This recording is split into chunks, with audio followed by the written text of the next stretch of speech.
कुछ चीज़ राज्य सरकार के करने का है और कुछ काम जो है केंद्र सरकार के सहयोग से होता है। सबसे पहले जिसके लिए हम लोग साल से ज़्यादा हो गया कहते बोलते हुए कुछ काम हुआ महगामा से पत्थरगामा तक, लेकिन आज भी गोड्डा से लेके महगामा तक जो सड़क है उसकी स्थिति ऐसी है कि आम आदमी तो छोड़ दीजिए, हम लोग जनप्रतिनिधि होते हुए भी उस सड़क पे चलना नहीं चाहते। आज DMFT का बैठक था, उसमें अन्य महत्वपूर्ण मुद्दों को की तो चर्चा हुई, लेकिन सबसे ज़्यादा अगर किसी विषय पे बात हुआ तो वो सड़कों को लेकर के था।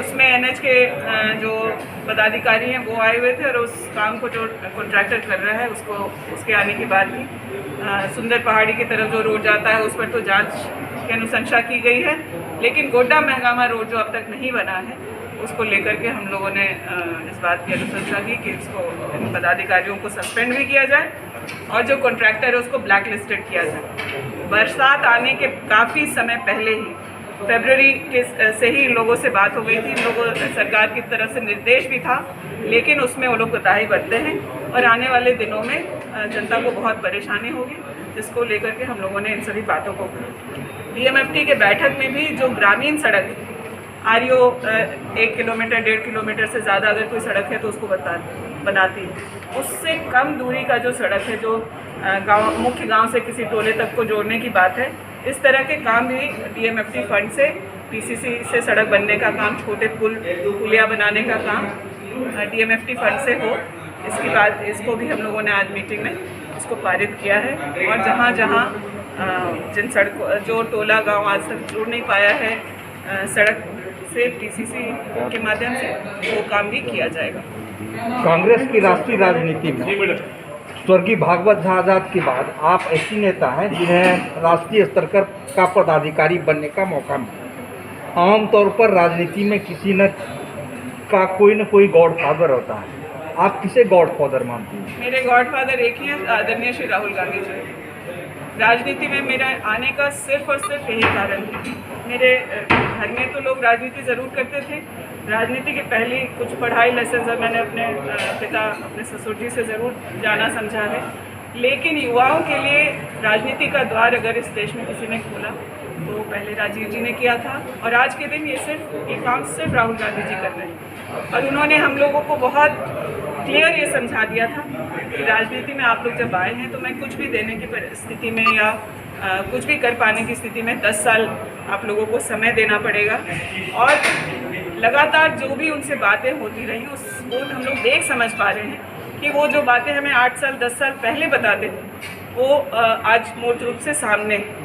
तो एक विजन होने की जो बात है वो हमारे गॉडफादर आदरणीय श्री राहुल गांधी जी में है।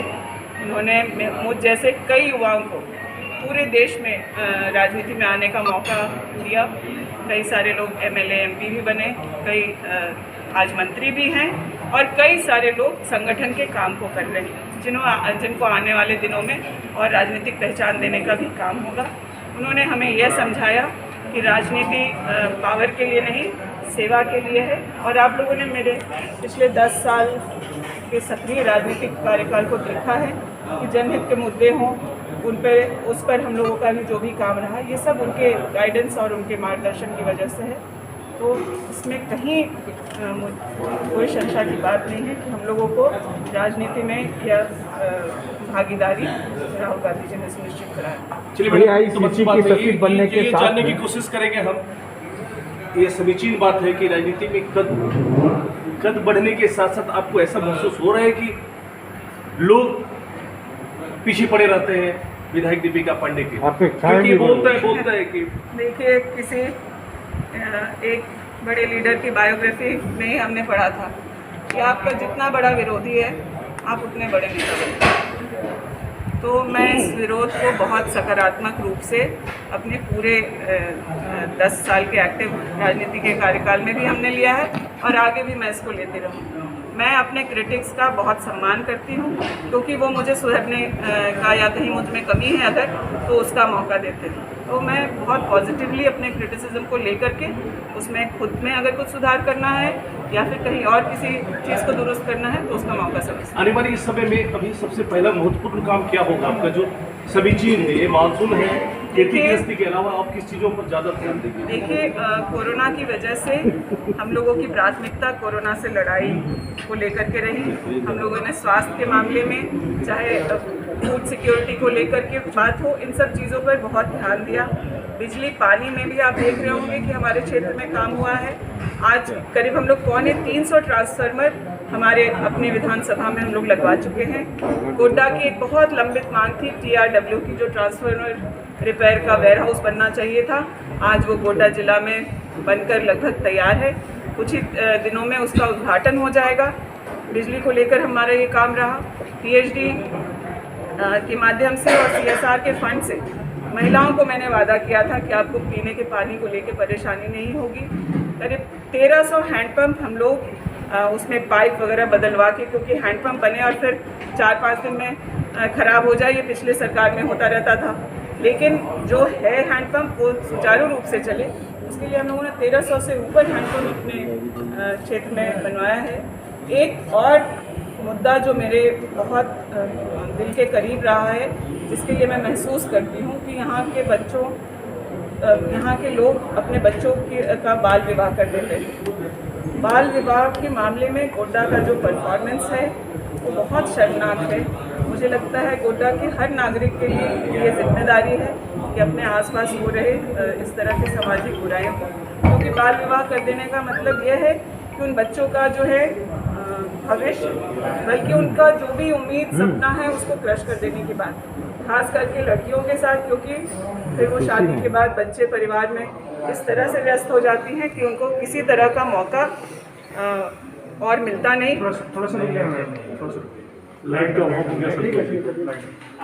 की समस्या है, उसमें मेरा यह मानना है कि गोड्डा पूरे राज्य में सबसे ज़्यादा बाल विवाह गोड्डा जिला में होता है।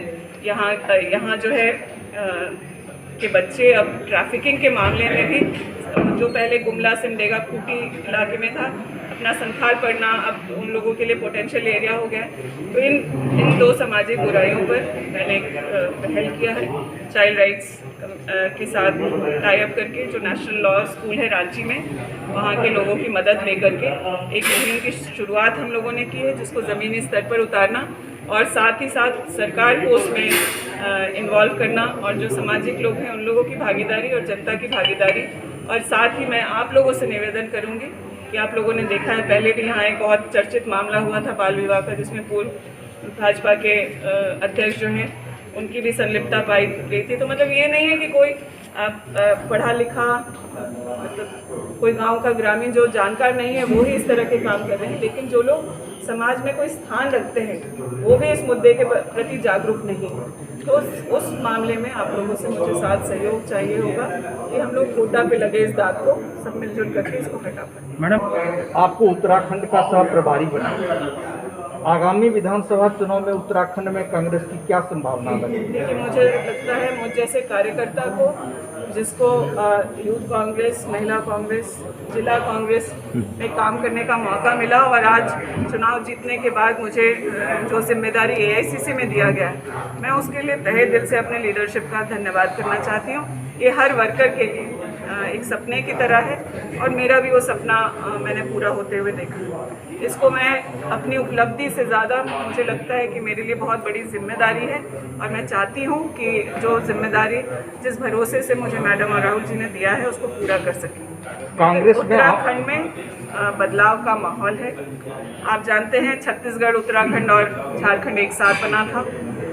छत्तीसगढ़ में आज कांग्रेस की सरकार है, झारखंड में हम लोग महागठबंधन में सरकार में हैं, और आने वाले चुनाव में जो फरवरी 2022 में है, उत्तराखंड में हम लोग कांग्रेस की सरकार बनाएंगे। कांग्रेस में आमतौर पर एक व्यक्ति एक पद का सिद्धांत प्रचलित है। झारखंड में प्रदेश कांग्रेस अध्यक्ष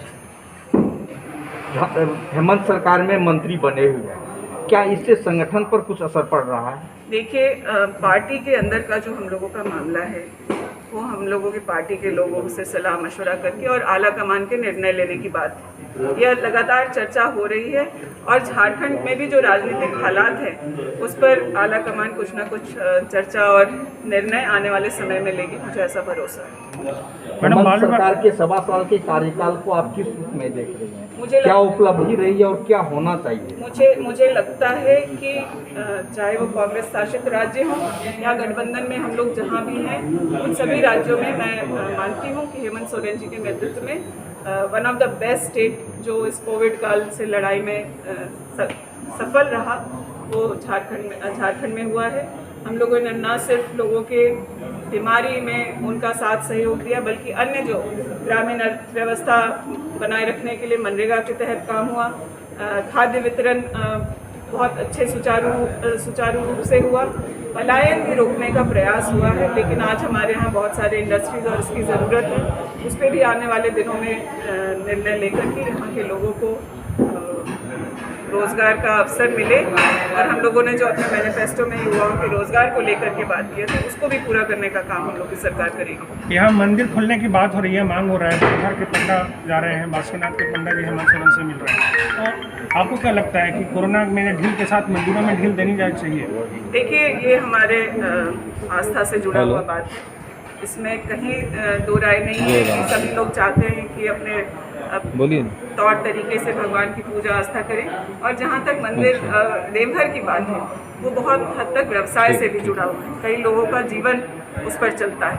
तो जिस तरीके से आज सभी लोगों को आजीविका को लेकर परेशानी हो रही है, देवघर बासुकीनाथ के भी पंडाओं पर उसका असर पड़ा है, लेकिन लोगों के जान माल की सुरक्षा करते हुए उन्हें कैसे राहत देना है, उस पर सरकार गंभीरता से विचार करेगी। मैडम, इससे पहले कि हम लोग आपको फिर से अग्रिम बधाई दें, एक क्वेश्चन हमारा छोटा सा क्वेश्चन है कि 18 महीना इस सरकार की, इससे पहले भी रघुवर दास को हम लोग कोई मतलब बेहतर IQ से नहीं देख रहे हैं, बेहतर आयु से नहीं देख रहे हैं, लेकिन 18 साल में इस सरकार ने भी अभी तक एक भी बेरोजगार लोगों को सिंगल रोजगार तक देने का व्यवस्था नहीं किया, नहीं कोई वैकेंसी अभी तक हुई है। अब आपका इस मामले में क्या प्रयोग होगा? मैं ये नहीं कह रहा हूँ कि आप इस मामले में कुछ हस्तक्षेप, मेरा ये कहने का आपका हस्तक्षेप क्या है, इसके लिए आप क्या कर रही हैं? इस मामले में मुझे लगता है मैं बहुत ताकत से इस बात को उठाने का काम करती हूँ। सरकार में इस बात को लगातार, वो चाहे हम लोगों के मुख्यमंत्री हो, चाहे हम लोगों के विधायक दल की जब बैठक होती है, चाहे फिर हम लोगों के राज्य के प्रभारी RPN सिंह जी के सामने, सबसे ज़्यादा ताकत से उठाने का काम हम लोग रोजगार को लेकर के कर रहे हैं। हम लोगों ने रोजगार का वादा करके युवाओं का वोट लिया है, महिलाओं का वोट लिया है, और आज सत्ता में बैठे। उस वादे को पूरा करने की जिम्मेदारी सरकार की। कुछ परेशानियां जो आप लोग भी समझ पा रहे होंगे कि ये हम लोगों के सरकार के पहले जो डबल इंजन की सरकार थी, उन्होंने नीतिगत फैसले राज्य में गलत लिए। लगातार बच्चों को हाई कोर्ट और अन्य सहारा लेना पड़ा, और रोजगार अगर कहीं कुछ कोई अपॉर्चुनिटी निकला भी, तो यहाँ के युवा उसका फायदा नहीं उठा सकते। कह सकते हैं हम लोग कि पूरे झारखंड की एक पीढ़ी को बर्बाद करने का काम डबल इंजन की सरकार ने किया। अब हम लोग कोई नीतिगत कोई गलत फैसला नहीं करना चाहते। उन पॉलिसीज़ पे जो नियमावली हो, चाहे नियोजन नीति हो, उस पर बहुत गंभीरता से काम हो रही है, और विशेष करके जो बहाली पेंडिंग है, जो कहीं कहीं निर्णय अटके हुए हैं, वो काम जल्द से जल्द कर दिया जाए, इसके प्रयास में सरकार लगी हुई है।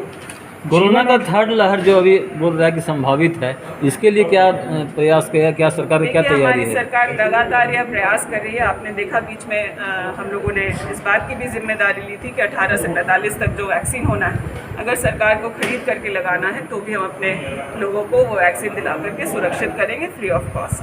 तो ये वैक्सीनेशन को लेकर के जो तैयारी है वो हम लोग कर रहे हैं। वो उसमें कुछ हद तक हम लोग केंद्र सरकार पर निर्भर है। उसके बाद भी मुझे पूरा भरोसा है कि अगर पहला राज्य कोई ऐसा होगा जहां सारे लोग वैक्सीनेट हो जाएंगे, तो झारखंड उन राज्यों में होगा। इसके अलावा जो बुनियादी तैयारी हमें हर जिला में करनी चाहिए थी, वो पीडियाट्रिक ICU की बात हो, ऑक्सीजन कॉन्सेंट्रेटर की बात हो, या तमाम ऐसे दवा, क्योंकि बच्चों के प्रभावित होने की बात है, तो तमाम ऐसे दवाओं का इंतज़ाम हम लोग इस प्रयास में लगे हैं कि तीसरे लहर के लिए हम लोग तैयार रहें। आप लोग ने इस जिला में भी महसूस किया होगा कि 10 से 12 दिन के समय में जो सेकेंड वेव में अफरा तफरी रही, लेकिन उसके बाद हम लोगों ने स्थिति को बहुत नियंत्रित किया। वो ऑक्सीजन बेड बढ़ाने की बात हो, चाहे इंजेक्शंस मिलने की बात हो, इन तमाम तैयारियों को हम लोगों ने सेकेंड वेव में भी किया है और थर्ड वेव की भी तैयारी कर रहे हैं। मैडम 2 सवाल है मेरा। सबसे महत्वपूर्ण गोड्डा में बाईपास नहीं होने से दिन भर जाम की स्थिति रहती है। इसके लिए आपने कुछ सोचा है? ये बाईपास बनने का प्रपोजल मैं तो 10 साल से सुनती हूँ कि बाईपास बनेगा, लेकिन उस पर कोई कार्रवाई नहीं हुई। पिछले दिनों जब सत्र हम लोगों का चल रहा था तो इस पर भी चर्चा हुई है। बरसात के बाद बाईपास बनाने कुछ ठोस काम हमको हो 25 पाएगा। साल है, हो गया 25 साल से अवैध खनन का ये बाईपास बनेगा, ये बाईपास बनेगा। अवैध खनन और ओवरलोड गाड़ियों के परिचालन से सड़कों की स्थिति भी खस्ता हाल होती जा रही है। अवैध परिवहन को रोकने के लिए आपकी आप सरकार की जानते कोई हैं कि योजना मैं है? सरकार का हिस्सा हूँ, फिर भी बहुत मुखरता से अवैध खनन को लेकर के, चाहे जो अवैध परिचालन गाड़ियों का हो रहा है उसको लेकर के हम लोग विरोध करते रहे हैं। और मुझे लगता है कि बाकी सब जिला के कंपैरिजन में बगल में ही आप देखते हैं साहिबगंज है, उससे अगर कंपेयर करें तो गोड्डा में कुछ हद तक हम लोगों के विरोध से स्थिति में नियंत्रण है। लेकिन इसका भी निर्णय तभी सही से हो पाएगा जब सरकार नीतिगत कुछ फैसले ले। वो प्रक्रिया में है, चाहे वो बालू के उठाव को लेकर के हो, चाहे पत्थर के माइनिंग को लेकर के हो। ये कुछ निर्णय है जो आने वाले समय में सरकार की तरफ से लिए जाएंगे, तो उस पर पूरी तरह से लगाम लग पाएगी। डेली साहिबगंज से 400 गाड़ियाँ आती हैं भाया, अभी एक कांड भी हुआ मेहरमा में, तो उसके बावजूद भी अंकुश नहीं लग रहा है। कहा जा रहा है कि जो मेहरमा में घटना हुई वो मेरे लिए बहुत ही गंभीर है। हम लोगों के 2 पत्रकार साथियों पर उसमें हमला हुआ जो उस गलत हो रहे काम पर आवाज़ उठाने के काम किए। मैं इसका पुरजोर विरोध करती हूँ और इसके बारे में मैंने मुख्यमंत्री जी को भी लिखा है कि इस तरह के काम को हम लोग किसी भी तरह बर्दाश्त नहीं करेंगे और लॉ एंड ऑर्डर को हमारे यहाँ सख्त किया जाए ताकि इस तरह की घटना का दोबारा कभी रिपीट ना हो। मैडम मैं बाल विवाह के बारे में जानना चाहता हूँ। पूरे झारखंड में गोड्डा टॉप पर है बाल विवाह के मामले में। मैंने अभी आप लोगों से शेयर किया, यह मुद्दा मेरे लिए बहुत महत्वपूर्ण है और मैं इसके लिए बहुत महसूस करती हूँ। इसलिए एक पहल व्यक्तिगत तौर पर नेशनल लॉ स्कूल के साथ जो चाइल्ड राइट्स की जो वहाँ यूनिट है, वहाँ के प्रोफेसर और जो लीगल एड देने वाले लोग हैं, उन लोगों के साथ हमने एक मुहिम की शुरुआत की है। उसका लॉन्च हम लोगों ने पिछले दिनों ही किया, जिसमें डीसी, डीडीसी और अन्य सामाजिक लोग ने उसकी वर्चुअल शुरुआत की है। आने वाले दिनों में इसको लेकर के अवेयरनेस कैंप और सरकार को भी इस मुहिम के साथ जोड़ने का काम, सामाजिक संगठनों को और जो आप मीडिया के साथी हैं उन लोगों का सहयोग लेकर के गोड्डा पे लगे इस दाग को हम लोग मिटाने का काम करेंगे। जी, दूसरा एक क्वेश्चन उठाया था एनएच के बारे में, तो भाजपा की ओर से कहा गया, यहाँ के बड़े नेता ने कहा कि आपको जानकारी नहीं है कि ऑलरेडी टेंडर हो चुका है, बावजूद सड़कों की गड़बड़ की स्थिति है। वो इस भाजपा के नेता से मैं जानना चाहती हूँ कि नारियल फोड़ने के लिए तो आप सड़क पे आ गए थे पिछले साल, आज आप आइए और उस सड़क पर खड़े होकर के बताइए कि आखिर गोड्डा से पत्थरगामा तक क्यों नहीं रोड बना है। मेरे दबाव की वजह से वो रोड मोटरेबल महगामा से पत्थरगामा तक तो लाया गया है, लेकिन ये हम लोग बाध्य है महगामा के लोग इस बात के लिए कि अपनी छोटी छोटी ज़रूरतों के लिए हमें गोड्डा जिला मुख्यालय आना पड़ता है। पत्थरगामा से गोड्डा तक वो सड़क क्यों नहीं बना? अगर टेंडर हो गया था तो उसका जवाब दें। चलिए हो गया। इंडिया हाउस जो है उस पर काम शुरू, भूमि विवाद को लेकर के बहुत सारी दिक्कतें महगामा ही नहीं आसपास के इलाके में है, और जिसकी बात मैं आज नहीं 1 साल पहले, और उसमें कुछ हमारे जानकार लोग भी ये कोशिश कर रहे थे कि हमारा नाम का फ़ायदा उठाएं और गलत काम करें, जिसका विरोध मैंने पिछले साल किया था। और आने वाले दिनों में इस तरह के काम पर रोक लगेगा महकामा में और अन्य जगहों पर, इसके लेके प्रयास करेंगे।